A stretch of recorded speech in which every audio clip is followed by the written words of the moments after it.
ಒಬ್ಬ ಬುದ್ಧಿವಂತನೂ ಹೌದು, ಭಾಷೆಯ ಮೇಲೆ ಹಿಡಿದಂಥ ವ್ಯಕ್ತಿನೂ ಹೌದು. ಅದೇ ಕಾಲಕ್ಕೆ ಒಬ್ಬ respected person in the RSS. ಮತ್ತು RSS ಸಿದ್ಧಾಂತಕ್ಕೆ ಅತ್ಯಂತ ಕಟಿಬದ್ಧದಂಥ ವ್ಯಕ್ತಿ. ಪ್ರಚಾರಕ್ಕಾಗಿ ಏನೇನೋ ಮಾತನಾಡೋದು ವ್ಯಕ್ತಿ ಅಲ್ಲ, ಮಾತನಾಡದೆ ಮಾಡುವ ವ್ಯಕ್ತಿ. ಆಡದೆ ಮಾಡುವನು ರೂಢಿಯೊಳಗೆ ಉತ್ತಮ ಅಂಥ ವ್ಯಕ್ತಿ ಅವರು. ಈ ಎಲ್ಲ ನೆಲೆಯಲ್ಲಿ ಅವ್ರ ಪಾರ್ಟಿಯಲ್ಲಿ ನಡೆದಿದ್ದು ತಿಕ್ಕಾಟ. ಅದಕ್ಕೆ ಈ ಧನ್ಕರ್ ಅವರು ಬಲಿಪಶು ಮಾಡ್ತಾ ಇದ್ದಾರೆ ಅನ್ನುವಂಥದ್ದು.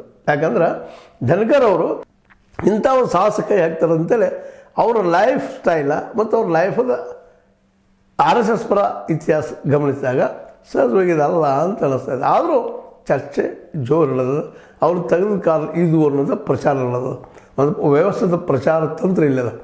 ಈ ಎಲ್ಲ ನೋಡಿದಾಗ ಏನಿದೆಲ್ಲ ನಡೀತಾ ಇದೆ ಇದರಲ್ಲಿ ದೆಹಲಿಯಲ್ಲಿ ಅಂದಾಗ ಸಹಜವಾಗಿ ಒಂದು 2-3 ಚರ್ಚೆಗಳಂತೂ ಜೋರು ನಡೀತಾ ಇದೆ. ಒಂದಿದ್ದು ಧನ್ಕರ್ ಅವರು ಈ ನಮ್ಮ ನಾಯ್ಡು ಅಂತ ತೆಗೆದುಕೊಂಡ ಅಥವಾ ನಿತೀಶ್ ಅಂತ ತೆಗೆದುಕೊಂಡ ತಮ್ಮ ಪಾರ್ಟಿಯಲ್ಲಿ ಹೊಡ್ಕೊಂಡು ವಿರೋಧ ಪಕ್ಷದ ಆಡಳಿತ ಬರೋ ಮಾಡ್ತಾಯಿದ್ರು ಅಂತ ಒಂದು ವಾತಾವರಣ ಅದ.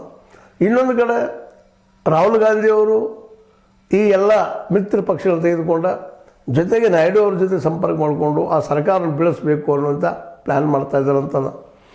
ಅದೇ ಕಾರಣ ನಾನು ಕೆಡವೇ ತೀರ್ತೀನಿ ಸರ್ಕಾರವನ್ನು ಅನ್ನುವಂಥ ಮಾತನ್ನು ಮಮತಾ ಬ್ಯಾನರ್ಜಿ ಅವರು ಮಾತಾಡ್ತಾ ಇದ್ದಾರೆ. ಅವರು ಇದೇ ರೀತಿ ಪ್ಲ್ಯಾನ್ ಮಾಡ್ಕೊಂಡಿದ್ದಾರೆ, ಸುದ್ದಿಗಳಿದ್ದಾವೆ. ಒಟ್ಟಾರೆಯಾಗಿ ಮೋದಿಯವರ ಆಡಳಿತ ಇವತ್ತು ಬೇಸರಾಗ್ಯದ, ಅದು ಸರಿಯಾಗಿ ವರ್ಕ್ ಮಾಡ್ತಾ ಇಲ್ಲ. ಮತ್ತು ಅದರಿಂದ ಇನ್ಯಾವುದೇ ಸಮಸ್ಯೆಗಳು ಸಾಲ್ವ್ ಆಗುವುದಿಲ್ಲ ಅನ್ನುವಂಥ ಮಾತುಗಳು ದೆಹಲಿಯ ತುಂಬೆಲ್ಲ ಮಾತಾಡ್ತಾರೆ.